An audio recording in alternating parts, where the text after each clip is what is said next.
Some time ago, I built a nature scape in a bowl with a working waterfall. For this project, I used a small submersible pump, lava rocks, filter floss, Frodo stones, geotextile fabric, sphagnum moss, terrestrial plants and live moss. Some of you were curious about how it's holding up and how I maintain the scape. So I decided to put together this quick video to give you an update and take you through my care routine for this Waterfall Bowl Scape. It's been 6 weeks and this is how the scape looks today.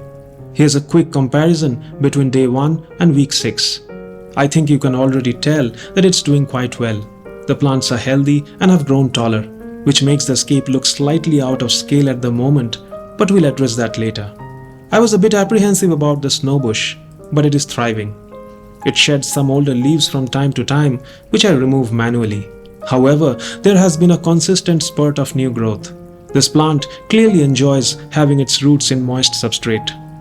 The other plants in the scape, namely rockweed and clearweed, are fairly easy to care for and are also doing well. They have grown a bit tall and leggy, probably due to the lighting levels. The baby tears are doing okay, but exhibiting slow growth. The sheet moss is doing exceptionally well. Even the sections further away from the waterfall haven't dried up. This can be attributed to the nature of this setup, which uses filter floss, geotextile and sphagnum moss to wick water evenly across the surface, keeping the moss hydrated at all times. One can see the moss starting to grow over the rocks, which is amazing. This setup can be called self-hydrating. However, since the pump keeps circulating water, evaporation is quite fast. The plants also absorb water and release it through transpiration.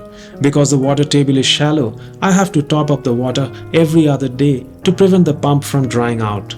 I also mist the plants once a day.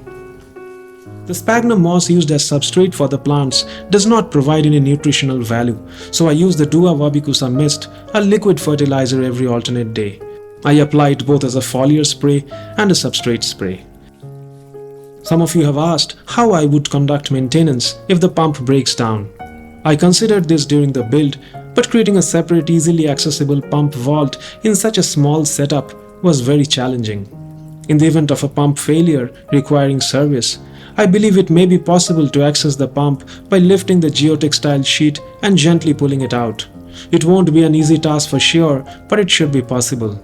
Generally, these pumps are well built, and in a clean and simple setup like this, I expect a pretty decent lifespan with minimal trouble. I have made some adjustments in the flow of water, so the waterfall may appear slightly different now in comparison to the build video. Now I'll take this opportunity to trim and prune the plants a bit. I'm not making any drastic changes, just clipping a few tall branches and leggy stems to encourage bushier growth.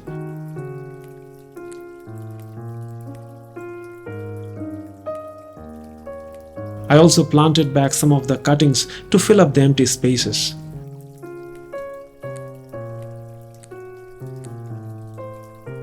My ultimate goal is to trim down the plants to about this height, but I can only do that once the lower foliage develops. The snow bush is already producing new growth at the base, so it's just a matter of time. The scape is currently placed on my terrarium shelf under LED grow lights, which are kept on for 10 hours every day. And that's a quick update for you. I know some of you may be skeptical about the longevity of these projects and might think botanical installations like this are only temporary. This is actually not true. With proper care and maintenance, you can enjoy DIY naturescapes for a long time until you decide to tear them down to make space for something new. I hope you enjoyed this video. Thanks for watching and see you in the next one.